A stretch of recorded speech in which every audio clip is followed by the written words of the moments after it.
کے لیے قرآن کریم نے بیان کیا کہ یا ایھا الذین آمنوا لا تدخلوا بیوتا غیر بیوتکم حتی تستأنسوا وتسلموا علی اہلھا۔ اپنے گھروں کے علاوہ دوسرے گھروں میں انسان داخل نہیں ہو سکتا جب تک نہ اجازت لے لے اور وہاں کے رہنے والوں کو سلام کر لے۔ اس کے بعد فرمایا تھا کہ اگر ایسا گھر ہم نے پایا کہ اس گھر میں وہاں کے رہنے والے موجود نہیں ہیں تو کیا ہم اس گھر میں داخل ہو سکتے ہیں بغیر اجازت کے؟ اس کے متعلق قرآن کریم نے فرمایا کہ فلا تدخلوها حتى يؤذن لكم، ان گھروں میں بھی تم داخل نہیں ہو سکتے یہاں تک کہ تم کو اجازت دی جائے۔ اور ساتھ میں عرض یہ کیا تھا مفسرین نے لکھا ہے کہ جو اپنے گھر ہیں، اپنی جہاں بیوی رہتی ہے، بچے رہتے ہیں، تو وہاں اجازت لینے کی ضرورت نہیں ہے، بغیر اجازت کے بھی جا سکتے ہیں۔ البتہ اپنے گھر میں اجازت لے کر جانا بھی مستحب اور بہتر ہے، دوسرے کے گھروں میں تو بغیر اجازت کے جانا بالکل قطعاً جائز نہیں ہے۔ یہاں سے اللہ رب العزت اسی کے متعلق ایک اور آیت بلکہ ایک اور حکم بیان فرما رہے ہیں۔ اوپر کی جب آیت نازل ہوئی کہ اے ایمان والو تم دوسرے کے گھروں میں داخل نہیں ہو سکتے یہاں تک کہ تم اجازت لے لو اور وہاں کے رہنے والوں کو سلام کر لو، جب یہ آیت نازل ہوئی تو حضرت صدیق اکبر رضی اللہ تعالی عنہ نے نبی پاک صلی اللہ علیہ وسلم سے فرمایا کہ حضرت جب یہ آیت نازل ہو چکی ہے، ایمان والوں کو حکم آ چکا ہے کہ جب بھی تم کسی دوسرے گھر میں جانا چاہو گے تو بغیر اجازت کے بالکل نہیں جا سکتے۔ فرمایا حضرت اب تو جو مکہ اور مدینہ کی تجارتی قافلے ہیں، خصوصاً قریش کے جو تجارتی قافلے ہیں جو مکہ اور مدینہ سے شام کے لیے سفر کرتے ہیں، تجارت کے لیے مکہ مدینہ سے کہاں جاتے تھے؟ شام کے لیے جاتے تھے۔ حضرت صدیق اکبر رضی اللہ تعالیٰ نے فرمایا کہ حضرت جب یہ یہاں سے مکہ سے یا مدینے سے شام کو جاتے ہیں تجارتی قافلے، تو راستے میں ان کے لیے مسافر خانے بنے ہوئے ہیں، راستے میں مسافر خانے بنے ہوئے ہیں، وہاں یہ لوگ تھوڑا قیام کرتے ہیں، رکتے ہیں، قافلہ ٹھہرتا ہے، اس کے بعد آگے کی منزل کو چل پڑتے ہیں۔ وہ جو مسافر خانے ہیں وہ کسی کی ملکیت نہیں ہے، وہ تو عام لوگوں کے لیے بنائے گئے ہیں، وہ کسی خاص آدمی کا نہیں ہے کہ وہاں انسان جائے تو اجازت لے کر جائے۔ تو کیسے اجازت لینی ہے، ان کا کیا مسئلہ ہے؟ اس کا مطلب یہ ہے کہ جب ایمان والوں کو حکم آ گیا کہ دوسرے کے گھروں میں نہیں جا سکتے اجازت کے بغیر، اب مسافر جب یہاں سے مکہ مدینہ سے شام کو جائیں گے، ان کو راستے میں اس مسافر خانے میں رکنا ہے، قیام کرنا ہے، تو وہاں کس سے اجازت لیں گے؟ اس موقع پر اللہ رب العزت نے یہ آیت نازل فرمایا لیس علیکم جناح، تم پر کوئی گناہ نہیں ہے، ان تدخلوا بیوتا غیر مسکونہ، کہ تم داخل ہو ایسے گھروں میں کہ جن میں کوئی نہیں رہتا، فیہا متاع لکم، اس میں تمہارا سامان ہے۔ اس آیت میں یہ بیان کیا گیا کہ جو گھر ایسے ہیں کہ ان میں کوئی آدمی نہیں رہتا، غیر مسکونہ، ان گھر میں کوئی آدمی خاص نہیں رہتا، بلکہ وہ جگہیں عام لوگوں کے فائدے کے لیے بنائی گئی ہیں، ان میں جب کسی کو داخل ہونا ہو تو اجازت لینے کی ضرورت نہیں۔ یعنی جب مسافر خانے میں انسان داخل ہونا چاہے گا، جو تجارتی قافلہ جو جا رہا ہے شام کے لیے، تو تم کو اس مسافر خانے میں اجازت لینے کی ضرورت نہیں ہے، بغیر اجازت کے بھی جا سکتے۔ حضرات علماء کرام نے لکھا ہے کہ یہی حکم ہے ان تمام اداروں کا اور جگہوں کا جو لوگوں کے لیے بنائی گئی ہے، عام لوگوں کے لیے، جس میں سب کو آنے کی اجازت ہے، وہ تمام جگہیں اس میں داخل ہو گئی کہ ان جگہوں میں، ان اداروں میں بغیر اجازت کے انسان جا سکتا ہے۔ جیسے مسجد ہے، مسجد کسی کی تو نہیں ہے نا، کسی کی اپنی نہیں ہے، کسی کے والد کے نہیں ہے، بلکہ یہ تو سب لوگوں کے لیے بنائی گئی ہے، لہذا جب بھی کوئی مسجد میں آئے گا، مسجد میں آنے کے لیے اجازت نہیں لینی۔ مسافر خانے میں انسان جا رہا ہے تو وہاں اجازت لینے کی ضرورت نہیں ہے۔ مدرسے میں انسان جا رہا ہے تو مدرسہ تو سب کے لیے بنا ہے، کسی ایک کا تھوڑا ہے، یہ محتم صاحب کا استاد کا نہیں ہے، بچوں کا نہیں ہے، سب لوگوں کے لیے بنا ہے۔ مدرسے میں جب جائیں گے تو اجازت لینے کی ضرورت نہیں ہے۔ ہم ہاسپٹل جا رہے ہیں تو ہاسپٹل کس کا ہے؟ سب لوگوں کا ہے، کسی ایک کا نہیں ہوتا۔ ہاسپٹل میں جانے کے لیے کسی کی اجازت کی ضرورت نہیں ہے۔ اسی طرح ریلوے اسٹیشن ہے، وہاں انسان جانا چاہتا ہے تو کسی سے اجازت لینے کی ضرورت۔ اس طرح کے جتنے بھی ادارے ہیں جن کو لوگوں کے لیے بنایا گیا ہے، لوگوں کے فائدے کے لیے ان کو تعمیر کیا گیا ہے، وہاں اگر کوئی جانا چاہتا ہے تو وہاں اجازت لینے کی ضرورت نہیں ہے، بغیر اجازت کے جا سکتا ہے۔ غیر مسکونہ کے اندر تمام داخل ہو گئے۔ صحیح میں آ گیا؟ مسجد میں، مدرسے میں، خانقاہ میں، کسی اور ایسی جگہ، مسافر خانہ ہے یا اس طرح کی کوئی جگہ بنائی گئی ہے راستے میں جو سب کے لیے بنی ہے، تو وہاں رکنے کے لیے، جانے کے لیے کسی سے اجازت کی ضرورت نہیں ہے کہ ہم پہلے کسی کو فون کریں گے، ممبر سرپنچ کو، وہ اجازت دیں گے پھر جا سکتے ہیں، ایسا نہیں۔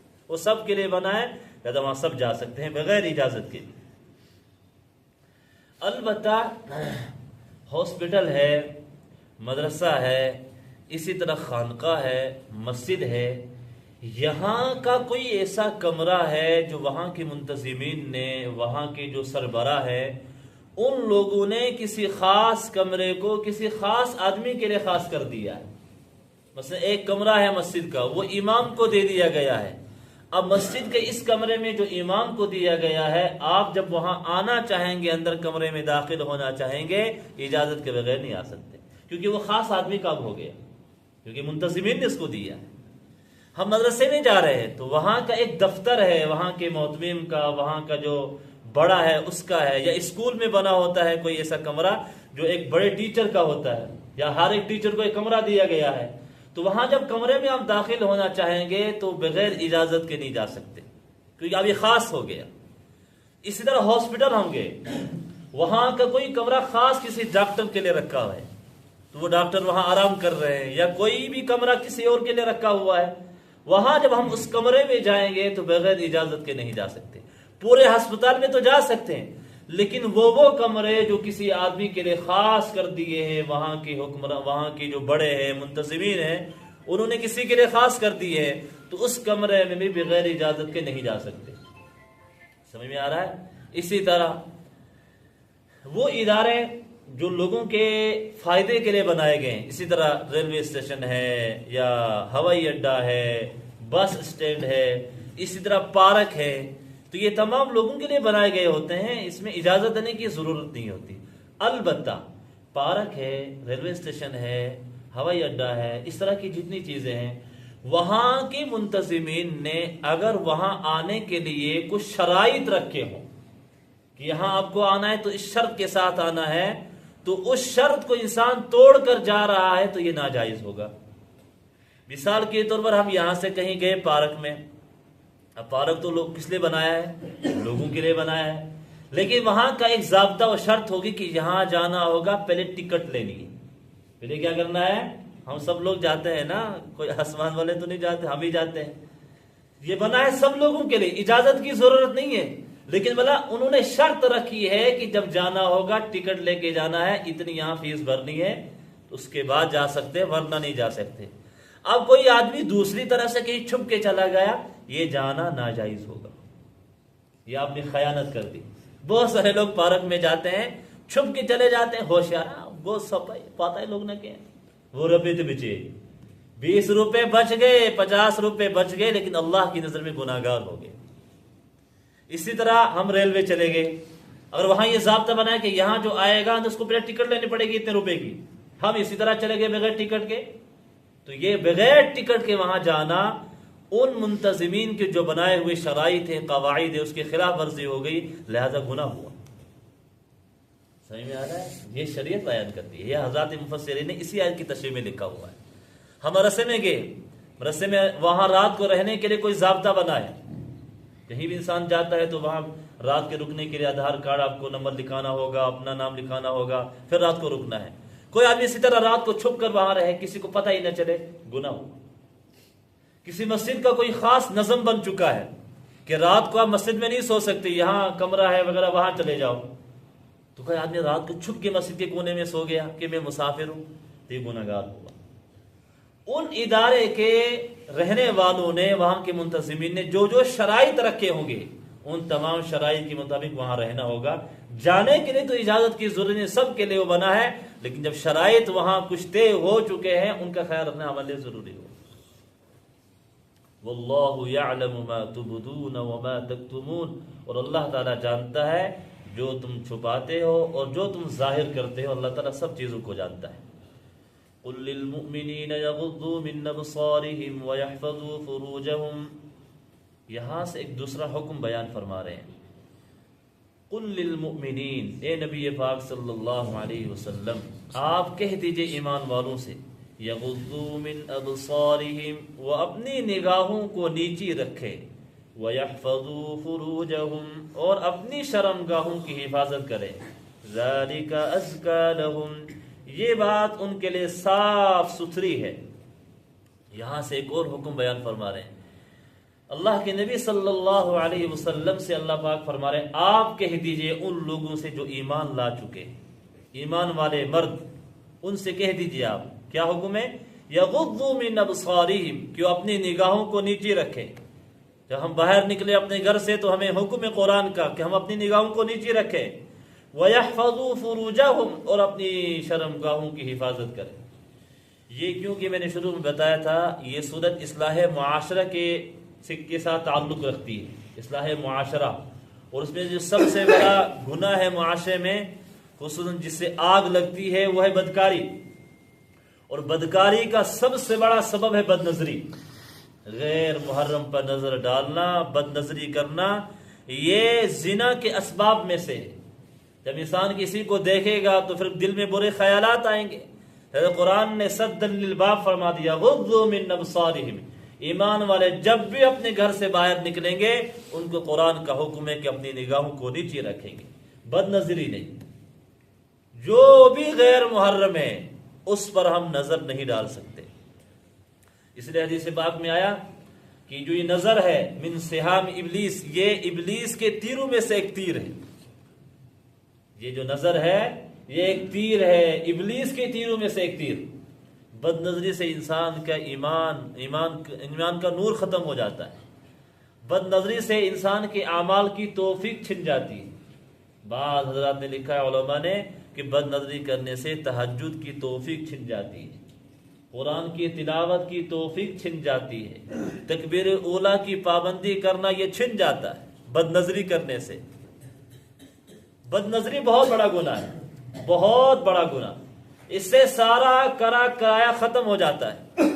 بلکہ ہمارے ایک استاد اس کی مثال بیان کرتے تھے کہ بد نظری، کسی کو دیکھنا، کسی غیر عورت کو دیکھنا اتنا بڑا گناہ ہے، اس سے اعمال ایسے ختم ہو جاتے ہیں۔ فرمایا اس کی مثال ایک ٹینکی کی طرح ہے کہ ٹینکی میں پانی بھرا ہوا ہے، اس میں نیچے سے ہم نے سوراخ کر دیا تو پانی موجود رہے گا، سارا پانی اس سوراخ سے نکل کر ختم ہو جائے گا، ٹینکی خالی ہو جائے گی۔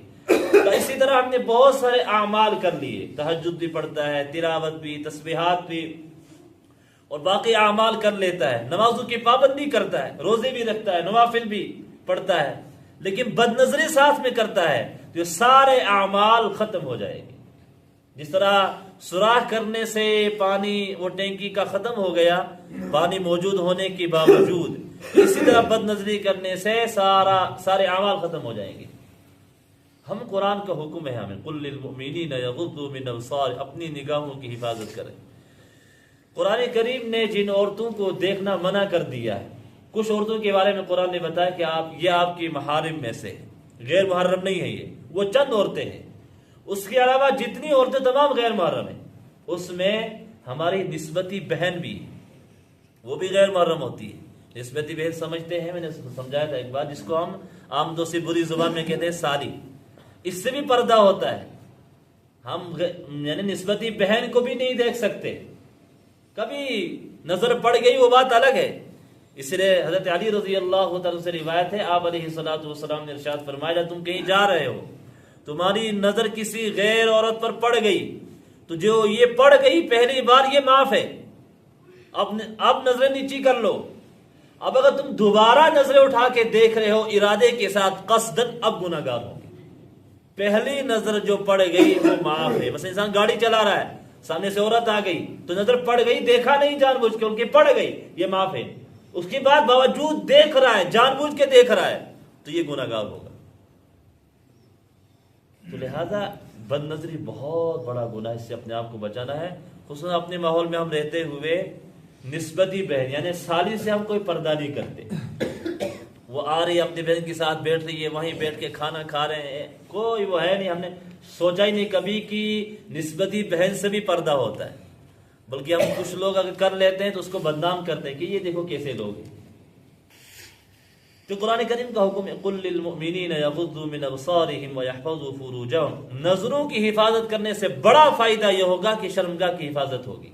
جو انسان نگاہوں کی، نظروں کی حفاظت کرتا ہے وہ کبھی غلط کر ہی نہیں سکتا، وہ کبھی بدکاری میں مبتلا ہو ہی نہیں سکتا جو نظروں کی حفاظت کرے گا. ذَلِكَ أَزْكَىٰ لَهُمْ. قرآن نے بیان کیا یہ بات صاف ستھری ہے لوگوں کے لیے جو نظروں کی حفاظت کریں گے. إِنَّ اللَّهَ خَبِيرٌ بِمَا يَصْنَعُونَ.